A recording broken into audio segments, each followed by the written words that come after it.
Hello, Assalamu alaikum and welcome to mathematics class for standard 7th, chapter 5 lines and angles part 10. Students, what you are going to learn from this video? Students, after watching this video, you will be able to solve the question number 3 and 4 from exercise 5.2. In the earlier videos, as I had explained about the relation of parallel lines and transversal, and the angles formed on it are having 4 different relations with the angles. In that we have corresponding angles, alternate angles, interior angles, vertically opposite angles. Student, based on these relations of angles, we are going to solve the exercise 5.2's question number 3 and 4 in this video. So let us begin. Exercise 5.2's third question is like this. In the given figure, line P is parallel to line Q. Find the unknown angles. Now let us see the figure. Student, आप देख सकते हैं कि यहाँ एक line है P और दूसरी लाइन है Q. P और Q दोनों पैरेलल है और पैरेलल होने के बाद में ये जो लाइन है क्रॉस में, ये उसकी ट्रांसवर्सल है. इसके ऊपर ये जो टोटल 8 एंगल्स हैं ये फॉर्म हुए हैं. अब इन एंगल्स में जो लेटर्स हैं ये अननोन हैं, यानी A, B, C, D, E और F. अननोन इसलिए है क्योंकि ये एंगल्स के मेजरमेंट हैं, लेकिन मेजरमेंट हमें यानी आपको फाइंड आउट करना है. तो कैसे फाइंड आउट करेंगे मैं आपको एक्सप्लेन करूंगी. राइट, इन सभी लेटर्स की जगह पर actually the measure of angles हमें लिखना है, बट यहाँ पर हम कोई भी प्रोटेक्टर का यूज नहीं करने वाले हैं और फाइंड करने वाले हैं. बट हम किस चीज का यूज करेंगे? हम parallel lines with the transversal relation में आने वाले corresponding angles, alternate angles, interior angles और वर्टिकली ऑपोजिट जैसे रिलेशंस का यूज करेंगे और हम इनको फाइंड आउट करेंगे. So let us start our first one. आप देख सकते हैं ये जो मैंने मार्क किया है ये है एंगल E और इसके बिल्कुल नीचे है 125. अब मैंने क्यों 125 से स्टार्ट किया? जैसे मैं आपको बता रही हूं कि A, B, C, D, E और F में हमें ये अननोन है. अननोन का मतलब हमें पता नहीं है इन लेटर्स की जगह पे क्या नंबर्स आएंगे. राइट, अब फाइंड आउट करना हो तो हम A, B, C, D से तो कर नहीं सकते, हमें तो अननोन से कैसे फाइंड आउट करोगे, है ना. इसीलिए क्या करेंगे, हम जो नोन है यानी जो हमें वैल्यू गिवन है वो है 125 और हम इस गिवन वैल्यू का हेल्प लेंगे अननोन्स को ढूंढने के लिए. तो गिवन वैल्यू 125 के बिल्कुल नजदीक है लेटर F और लेटर E. आप देख सकते हैं मैंने E लिया है. इस E के साथ में अगर मैं 125 को जोड़ूं, देखिए इस तरीके से, तो ये दोनों मिलकर क्या बनाते हैं? अब देखिए दोनों ही एंगल का बॉटम एक स्ट्रेट लाइन बनता है. अगर ये एक स्ट्रेट लाइन बनता है और ऊपर एक प्रोटेक्टर की फुल डिजाइन आती है यानी हाफ D, तो समझ लीजिए ये दोनों लीनियर पेयर फॉर्म कर रहे हैं. अब लीनियर पेयर किसे कहते हैं? दो एंगल्स जिनको ऐड करने पर 180 डिग्री टोटल आता है उसे हम लीनियर पेयर कहते हैं. Right, so let us start with our answer answer of this 3.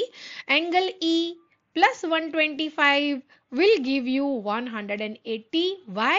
हमें इसका रीजन देना होगा, हम वो रीजन लिख कर देंगे. राइट, और वो लिखकर हम क्या देंगे?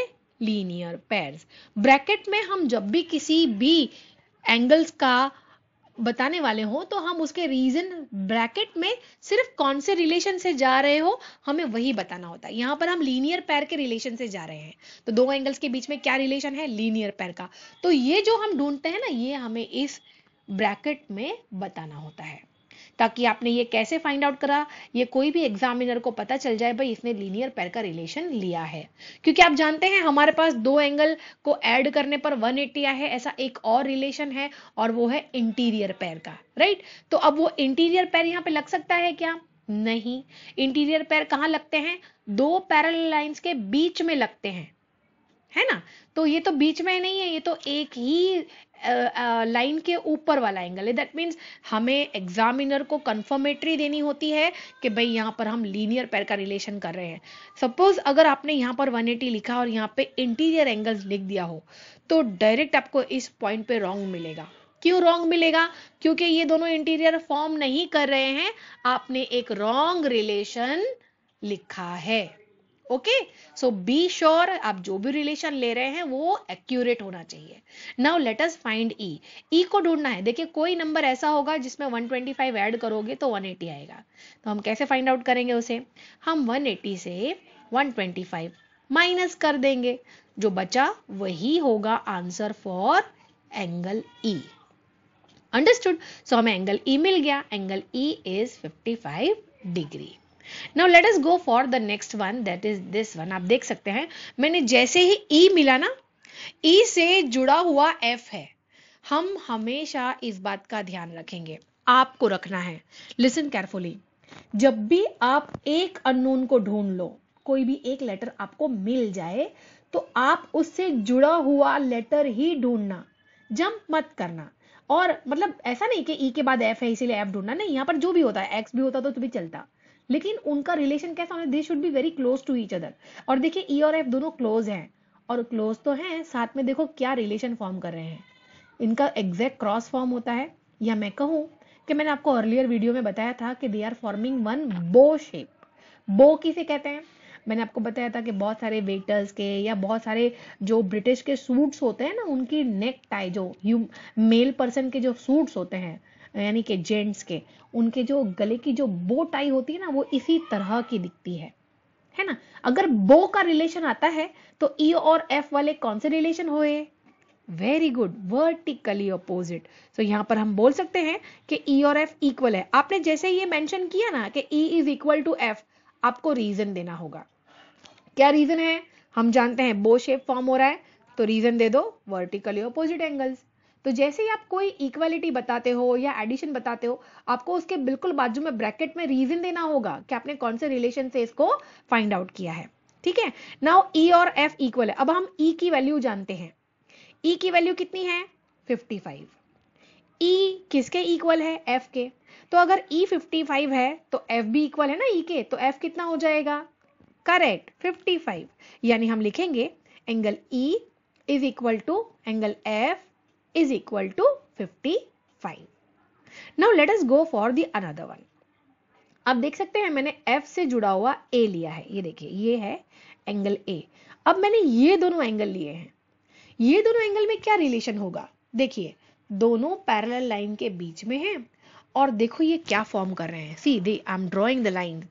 देखिए ये है एंगल F और F से जुड़ा हुआ A। क्या ये Z फॉर्म कर रहा है? करेक्ट।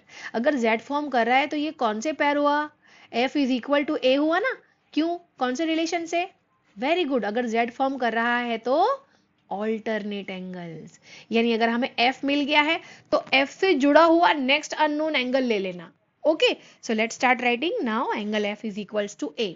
जैसे ही आप ये मेंशन करते हैं ना, आपको इसका रीजन देना होगा। F एंगल A के इक्वल क्यों है? क्योंकि वो दोनों कैसे हैं? ऑल्टरनेट एंगल्स हैं।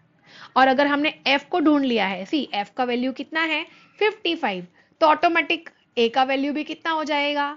55। You understood? Very good. अब देखिए A से रिलेटेड मैं बिल्कुल सामने वाला ले सकती हूं, दैट इज C। अब बताइए ये कैसा शेप फॉर्म हो रहा है? बिल्कुल ऐसा हो रहा है जैसा E और F का था। देखिए A और C का, करेक्ट, बो हो रहा है ना। अगर बो शेप फॉर्म हो रहा है तो कौन से एंगल्स होंगे? A और C दोनों इक्वल होंगे, और हम लोग रीजन क्या देंगे? Very good, vertically opposite angle. So let's start. A equal C और हम रीजन देंगे वर्टिकली ऑपोजिट एंगल्स, है ना। अब हमें A पता है। देखिए हमने जस्ट ऊपर A को फाइंड आउट किया। जैसे ही हम एक लेटर फाइंड आउट करते हैं उससे जुड़ा हुआ नेक्स्ट अननोन ले लेना, ताकि वो ऑटोमेटिक हमें इक्वलिटी में नंबर्स मिलते चले जाएं। तो A 55 है, A C के इक्वल है, इसीलिए ऑटोमेटिक C हमारा किसके इक्वल हो गया? 55 के इक्वल हो गया। डन, हमने C भी ढूंढ लिया। अब आप ध्यान दीजिए इस D को, है ना। मैं ये वाला एंगल बताने वाली हूँ अभी आपको, और ये है एंगल डी।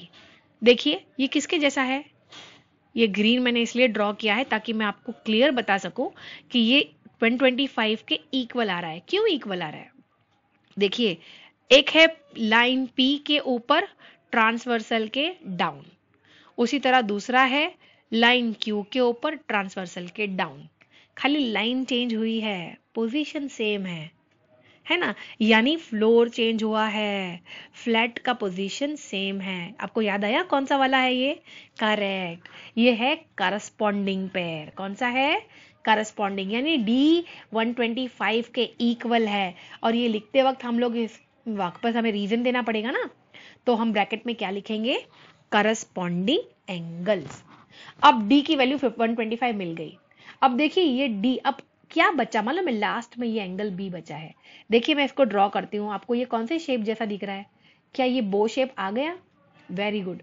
यानी अगर बो शेप आ गया तो हम कह सकते हैं D is equal to B. Why, अगर बो शेप है तो वर्टिकली अपोजिट एंगल्स, यानी हमें वैल्यू ऑफ बी भी मिल गई ना। D 125 है तो बी भी कितना हो जाएगा, 125। हमने सारे लेटर्स ढूंढ लिए, सारे अननोन एंगल्स हमें मिल गए। अब उन्हें हम सीक्वेंस में लाइन से लिखते हैं। डज, लास्ट हमारा कंक्लूडिंग आंसर है ये, angle A is equal to 55। Angle B जो हमें मिला था, देखिए ये ए यहां से मिला है, ए 55, हमें बी इक्वल 125 यहां से मिला है ना। फिर हम सी को ढूंढेंगे, सी कहाँ मिला था हमें, सी यहां मिला था, वो 155 हमें मिल गए हैं सारे के सारे। बस हम उन्हें सीक्वेंस में लास्ट कंक्लूडिंग लाइन में लाइन से लिख रहे हैं in order. Okay, now see के बाद हमें डी, देखिए डी हमें इस इक्वल कहाँ मिला था, D is equal to B है ना, तो हमारा डी इक्वल यहाँ मिल गया था, तो हम डी की वैल्यू लिखते हैं 125। डी के बाद ई, ई हमें सबसे पहले मिला था और ई का वैल्यू मिला था 55, तो हम लिखेंगे angle E is equal to 55, और ई के बिल्कुल नेक्स्ट मिला था हमारा एंगल एफ, तो हम लिखते हैं angle F is also equal to 55। देखिए हमने सारे एंगल ढूंढ लिए ए टू एफ, इसने यही कहा था फाइंड द अननोन एंगल्स, ये सारे अननोन थे और अब नोन है, हमें इन सब के मेजरमेंट्स पता है ना। हमने प्रोटेक्टर का यूज किया, करेक्ट, हमने सिर्फ रिलेशंस का यूज किया है, अल्टरनेट, वर्टिकली करस्पॉन्डिंग है ना, और लीनियर पेयर, इन सब का यूज करने से के बाद में हमने डायरेक्ट आंसर फाइंड आउट किए हैं। Understood student. So parallel line with transversal का जो एक्चुअली कंसेप्ट है ना, वो इसीलिए है कि आप पैरेलल लाइंस और ट्रांसवर्सल की मदद से बिना प्रोटेक्टर का यूज किए आप एंगल्स फाइंड आउट कर सको with the help of relations. Understood? So let us move on to the next question number 4 of exercise 5.2.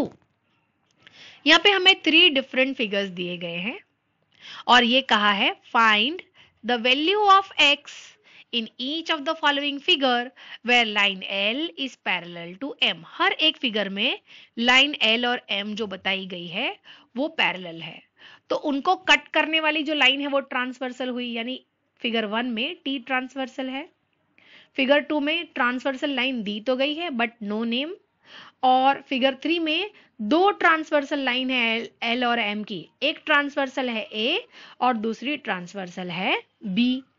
हमको सारे फिगर में सिर्फ वैल्यू ऑफ एक्स ढूंढनी है। एक्स कहाँ है, वो एक एंगल है और हमें इस एंगल का मेजरमेंट ढूंढना है। हर एक फिगर में एक्स दिया हुआ है सी, है ना। इन सब के लिए तो थोड़ा फर्स्ट और सेकंड फिगर के लिए थोड़ा आसान है, क्योंकि हम आसान मतलब आसान ही है, ट्रांसवर्सल एक है, लेकिन आप फिगर 3 की बात करें या देखें तो यहाँ पर जो x है वो ट्रांसवर्सल a पर है, तो ये b क्यों दिया गया है, b कंफ्यूज करने के लिए दिया गया है। ओके, सो आप अगर किसी चीज में श्योर हो कि मैं एक ही पैरेलल आई मीन ट्रांसवर्सल से काम हो सकता है तो दूसरी लेने की जरूरत नहीं है। Understood? So let us start with our first question, answer 1. हमें x फाइंड आउट करना है। अब x को फाइंड आउट करने के लिए सबसे पहले हमें जो नोन है यानी जो पता है वो है एंगल 110। मुझे 110 को किसी तरह x से रिलेट करना है, तो सबसे पहले तो वर्टिकली ऑपोजिट का मैं यूज करके x के थोड़े करीब आ जाते हैं हम लोग, ये अननोन x है ना, इसके पास आ जाते हैं। तो देखिए x ये 110 है ना, मैं इसका बो शेप ढूंढ लेती हूँ ताकि मुझे वर्टिकली ऑपोजिट मिले, और इसको मैं कह देती हूँ let this angle be y। ये देखिए नाम नहीं दिया हुआ, I show it to you once again. ये एंगल का कोई नाम नहीं है, मुझे ये एंगल तक पहुंचना है, इसीलिए हम क्या करेंगे, इसे मार्क कर लेते हैं और एक नेम दे देते हैं अपनी तरफ से, और लिख देते हैं स्टेटमेंट। स्टेटमेंट लिखना बहुत जरूरी है, क्योंकि जब आप फिगर के अंदर अपनी तरफ से यानी बाय योर ओन अगर आप लेटर देते हैं तो आपको उसका मेंशन करना बिल्कुल मैंडेटरी हो जाता है। So let's start writing, let the angle vertically opposite to 110 be equal to y, और we can say it y। अगर ये y वर्टिकली ऑपोजिट एंगल है 110 का, तो y की वैल्यू कितनी हुई, हम y की वैल्यू बता सकते हैं, इट इज 110। क्यों, क्या रिलेशन है, correct, vertically opposite angles. Understood. अब x और y को देखिए, हमारा मेन मोटिव है x की वैल्यू ढूंढना, y तो हमने अपनी तरफ से ढूंढा है। अब देखिए ये दोनों पैरेलल लाइन के बीच में है और only one side of the transversal, एक ही तरफ है, तो one side of the transversal हमें कौन मिलते हैं, correct, interior pairs. Interior pair किसे कहते हैं, यानी ये दोनों एंगल्स जो हैं, यानी ये x और y है ना, इनको आप ऐड करोगे तो इनका आंसर आएगा 180। That means interior pairs are supplementary. So let us write now, when we are going to add angle x and angle y, we get the answer 180। ये सप्लीमेंट्री क्यों है, क्योंकि हमने रिलेशन ढूंढ लिया है और वो रिलेशन है दे आर इंटीरियर एंगल्स। अब y की वैल्यू हमें पता है, y की वैल्यू कितनी है 110, तो हम क्या करेंगे, x की जगह पर x लिखेंगे, y की जगह पे y की वैल्यू लिखेंगे 110 और 180 की जगह पे 180। अब x कोई एक ऐसा नंबर है जिसमें आप 110 प्लस करो तो आंसर 180 आता है। क्या करना है, 110 को 180 के पास लाना है और सब्ट्रैक्ट करना है, यानी x is equals to 180 minus 110। तो आपको x की वैल्यू मिल जाएगी, x की वैल्यू आएगी 70, है ना। 180 में से 110 माइनस कर दीजिए तो 70 मिलेगा। अंडरस्टूड। हमने फिगर 1 से x की वैल्यू फाइंड कर ली है और वो x की वैल्यू है 70। Understood student. Now student let us go for second question, answer number 2। इस फिगर में भी आप देखिए L और M पैरेलल है और ये ट्रांसवर्सल है। ट्रांसवर्सल के वन साइड है ये दोनों एंगल x और 2x, है ना। इन दोनों के बीच में रिलेशन क्या है, वही जो अभी हमने देखा, यानी दे आर इंटीरियर एंगल्स। और अगर ये दोनों इंटीरियर हैं तो x और 2x को प्लस जब आप करेंगे तो आपका आंसर 180 आएगा, है ना। सो लेट अस स्टार्ट राइटिंग। हम लिख सकते हैं एंगल x और एंगल 2x को मिलाएंगे ना 180 होगा, यानी मिलाने का मतलब होता है when we are going to add them, angle x plus angle 2x will give you 180। Relation बताना होगा, सिर्फ लिख देने से काम नहीं चलेगा, आपको डेफिनेटली बाजू में रिलेशन बताना ही है, रीजन देना ही है कि क्यों दोनों 180 के इक्वल हैं एडिशन करने पर। क्योंकि मैंने अभी आपको बताया दो पैरेलल लाइन के बीच में आते हैं और ट्रांसवर्सल के वन साइड हैं, तो रिलेशन हुआ इंटीरियर एंगल्स का। अंडरस्टूड। अब ये x और 2x मिलकर हो गए 3x, है ना, ये 1x और ये 2x मिलकर हो गए 3x और 3x इज इक्वल्स टू 180। अब ये जो 3 है जो x के साथ में, 3x का मतलब होता है 3 मल्टीप्लाई x, और जब मल्टीप्लीकेशन 3 इक्वल को क्रॉस करेगा तो वो डिवीजन 3 हो जाएगा। किसके साथ डिवाइड करेगा, 180 को डिवाइड करेगा। So let us write that way, angle x is equals to 180 divided by 3। जैसे ही 180 से डिवाइड 3 करते हैं, सो 3 6 18 एंड 3 0 0, यानी आंसर आएगा 60। सो हमें x की वैल्यू पता चल गई, x की वैल्यू है 60। अंडरस्टूड। अब हमने x की वैल्यू ढूंढ ली है for figure 2। Now let us go for figure 3। दिखने में बड़ा कॉम्प्लेक्स बट सबसे इजी फिगर। कैसे? ये वाली लाइन तो हमें कंफ्यूज करने के लिए दी हुई है, ये ट्रांसवर्सल हमें कंफ्यूज करने के लिए दिया हुआ है, ये 80 कंफ्यूज करने के लिए अब दिया हुआ है। अब ध्यान से खाली देखेंगे ना तो ये है लाइन एल और ये है लाइन एम और ये ट्रांसवर्सल, बस हमें इतने की ही तो जरूरत है ना। और देखिए लाइन एल पर अपर साइड पर, कहां पर? लेफ्ट, अपर लेफ्ट में है 100 डिग्री, तो बस लाइन ही तो चेंज हुई है। देखिए पोजीशन एक्स की सेम है, यानी सिर्फ एल लाइन से एम लाइन पर आ गए हैं हम, लेकिन दोनों एंगल की पोजीशन सेम है, ट्रांसवर्सल के अप साइड में है ना, लेफ्ट, करेक्ट। तो अपर साइड में लेफ्ट, दोनों की पोजीशन सेम है, यानी ये तो सिर्फ फ्लोर चेंज हुआ है, फ्लैट तो सेम है ना। कौन सा रिलेशन होगा? Corresponding, very good. और अगर करस्पॉन्डिंग एंगल्स हैं तो दोनों में ना प्लस करना होता है ना माइनस करना होता है, they are equal, direct answer मिल जाता है। सो हम हमारे आंसर 3 को डायरेक्टली लिख सकते हैं, that angle X is equal to 100, direct 100 लिख सके, क्यों? क्योंकि हमें रिलेशन पता है that they are corresponding angles. Students, you understood how we have gone through all, correct? हमने इस एक्सरसाइज 5.2 के सम नंबर 3 किया, जिसमें हम लोगों ने अलग अलग रिलेशन से अलग अलग unknown letter A, B, C, D, E और एफ सारे एंगल्स के वैल्यूज निकाल लिए थे। और ये है हमारा क्वेश्चन 4, जिसमें 3 डिफरेंट फिगर्स दिए हैं और वैल्यू x की हमें फाइंड करनी थी। मैंने आपको इंडिविजुअली एक एक करके एक्सप्लेन किया है। I hope you have understood well. Okay students, so thank you for watching the video. We are going to meet soon with another video with the solution of another sums of exercise 5.2. Till then, have a great day ahead, students. Goodbye.